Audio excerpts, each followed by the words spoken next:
An American missionary who loved the outdoors, John Allen Chow often documented his adventures on Instagram. But these photos would be his last. Authorities say the 26-year-old was killed, possibly by bow and arrow. Today, this remote island in the Indian Ocean is the focus of an investigation. Where is American missionary John Chow's body? This morning, 7 people, including fishermen accused of taking him there, are under arrest. More may be under suspicion. It began with a shocking headline. A young American had been killed on a remote island. His life allegedly ended by arrows shot from the shadows of the jungle. The world suddenly turned its gaze toward North Sentinel Island, a place most had never heard of, home to a tribe untouched by modern civilization. Branded as savages and killers, the Sentinelese were cast as villains. But were they truly hostile, or simply guarding secrets older than history itself? North Sentinel Island was a tiny speck in the Bay of Bengal, only about 60 square kilometers in size, roughly the same as Manhattan. Yet, unlike the bustling city it was compared to, this island was wrapped in silence, ringed by dangerous coral reefs that kept most outsiders away. It stood as the westernmost outlier of the Andaman archipelago, a scattered chain of nearly 500 islands stretching between the Bay of Bengal and the Andaman Sea. Out of this long string of islands, only 6 were inhabited by native peoples, divided into 4 distinct ethnic groups: the Andamanese, the Onga, the Jarawa, and the Sentinelese. While the Andamans lay geographically close to Myanmar, political control of the islands rested with India. Writers and explorers had long been fascinated by this mysterious region. In his 2023 book, The Last Island, Adam Goodhart noted that even the name Andaman carried uncertainty. Across history, the islands had been called many things: Karakfa, Dandemos, Island of Man, Islands of Satos, and the naked land of Andaman. Each name hinted at the strangeness and mystery outsiders projected onto these lands and their inhabitants.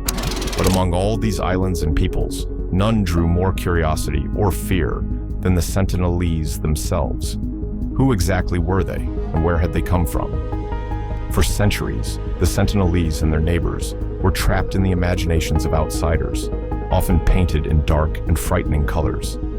They were described as primitive, dangerous, and even cannibalistic, though very few had ever truly encountered them. Much of this perception came not from reality, but from maps and stories passed down over time. The oldest maps that mention the Andamans dated back to the late medieval period, drawing heavily from the work of the ancient geographer Ptolemy, who lived in the 2nd century AD. On these maps, the islands appeared under the name Insula Bonae Fortunae, the Island of Good Fortune. Yet, beside that hopeful title came a grim warning: the inhabitants were said to be cannibals. Medieval mapmakers repeated this claim, ensuring that the label stuck for generations. Arab travelers of the 8th century also avoided the Andaman coasts. They preferred the safety of the open seas, rather than risk encounters with the mysterious people said to live there. By the time Marco Polo wrote his accounts in 1296, the reputation of the Andamanese had grown even darker. Though he never visited, he described them as brutish savages, with heads, eyes, and teeth like dogs, killers who ate any stranger unfortunate enough to land. But beyond the myths and monstrous images, the real question remained: when did actual contact with the Sentinelese begin? The first recorded sighting of North Sentinel Island came in 1771, when the East India Company vessel Diligent passed by. Its captain noticed several bonfires glowing against the dark shoreline and, struck by the image of an island keeping watch over the waters, named it Sentinel, as though it were a guard standing at the strait. For nearly a century after that, the island remained shrouded in mystery, until an unexpected shipwreck brought outsiders face to face with its people. In 1867, the Indian merchant ship Nineveh was wrecked on the reefs surrounding North Sentinel. The survivors, stranded and vulnerable, spent 2 quiet days on the beach, thinking perhaps they were safe. Then the islanders appeared. They were described as perfectly naked, with short hair and red-painted noses. Their voices carried strange cries, "Pa! On O!" as they advanced with bows and arrows. The arrows, tipped with iron, likely scavenged from old wrecks, cut through the air with deadly intent. The castaways, desperate, tried to defend themselves with nothing more than sticks and stones. Against trained archers, it was a hopeless fight, but somehow no lives were lost. A Royal Navy vessel eventually arrived to rescue them, ending the ordeal. This violent encounter marked the beginning of a pattern that grew sharper during the British colonial period, when the Andamans were turned into a penal colony. But attempts to make direct contact with the Sentinelese were only just beginning. In 1896, a grim incident once again drew attention to North Sentinel Island. 3 convicts trying to escape from the nearby penal colony drifted to its shores. What happened next was chilling. 2 of the men disappeared without a trace, and the third was later discovered by colonial administrator Maurice Vidal Portman. His body pierced with arrows, speared, and his throat cut. For the British, this became another confirmation of the Sentinelese reputation for hostility. Historians later suggested that these traumatic encounters may have shaped how the Sentinelese viewed outsiders for generations, reinforcing their instinct to avoid rather than engage. While the British went on to exploit other islands for strategic and commercial purposes, they mostly left Sentinel Island untouched. But the 20th century would bring new attempts at contact. After India gained independence in 1947, the Andaman and Nicobar Islands came under its administration. Among the many challenges was deciding how to handle the mysterious and often misunderstood people of North Sentinel. In 1956, a major step was taken with the passing of the Andaman and Nicobar Protection of Aboriginal Tribes Regulation. Under this law, North Sentinel Island was declared a tribal reserve. During the 1970s to the 1990s, several dramatic encounters with the Sentinelese shaped the world's image of them. In 1974, an authorized team of anthropologists, police, and even a National Geographic film crew attempted contact.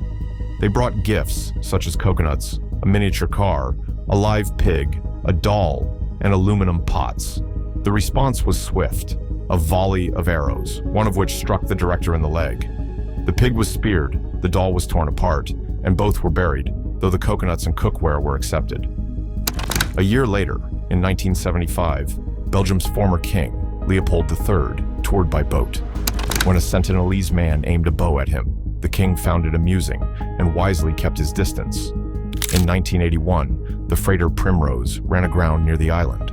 Its captain radioed frantically, claiming wild men with homemade weapons were preparing to board. Though dismissed at first, the Indian Navy eventually intervened, and only bad weather prevented a clash. Later, in the 1980s, wreck salvaging sparked conflicting reports. Some claimed violence, while others said the Sentinelese and scrap dealers worked side by side, trading bananas and collecting metal.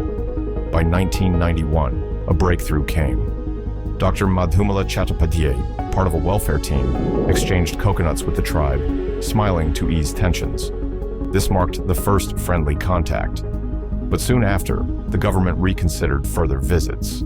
In February 1991, Dr. Madhumala Chattopadhyay returned to North Sentinel Island. This time, she was greeted warmly, with no arrows fired. Many believed her presence, knowledge of dialects, and rapport with the women played a major role in building trust. However, by September that same year, Indian authorities decided to tighten restrictions. They introduced a 5-kilometer exclusion zone around the island, aiming to keep away poachers, fishermen, and unauthorized visitors. For a few more years, gifts such as coconuts were still dropped, but by 1996, these expeditions stopped.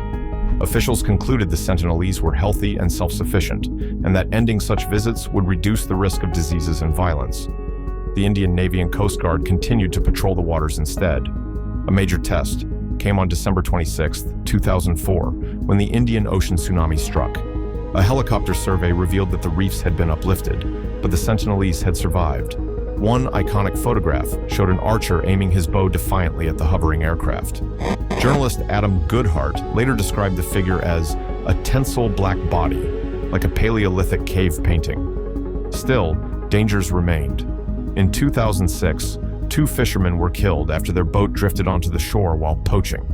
In November 2018, news spread across the world that a young American, John Allen Chow, had been killed on North Sentinel Island.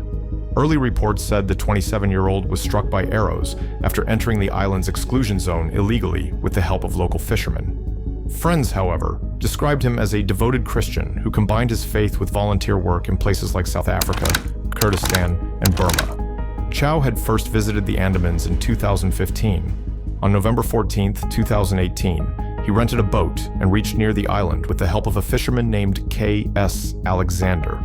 The next day, he paddled ashore in a small kayak, carrying gifts such as fish and footballs.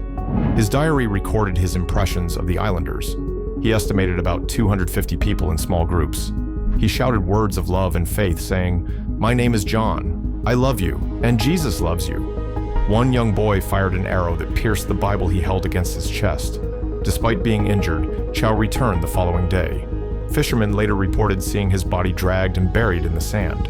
Authorities launched inquiries, but decided against retrieving the body or prosecuting the Sentinelese. The tragedy only deepened global debates about isolation and contact. The Sentinelese were often described as one of the last truly isolated hunter-gatherer peoples in the world, largely because they consistently resisted all attempts at outside contact. Observers noted that the Sentinelese appeared extremely fit and healthy, yet they remained highly vulnerable to common illnesses. They sustained themselves through fishing, hunting, and gathering, using bows, arrows, and spears, sometimes tipped with iron, scavenged from shipwrecks. Their canoes had lateral floats but no paddles, so they stayed close to shallow waters, never trading or mingling with other tribes. The Sentinelese posed a lasting dilemma. Should India and science establish a permanent presence to enforce laws and study them, or maintain a strict hands-off approach to preserve their untouched way of life? Protecting both the tribe and outsiders seemed equally vital, leaving the question unresolved and hanging between survival, sovereignty, and human curiosity.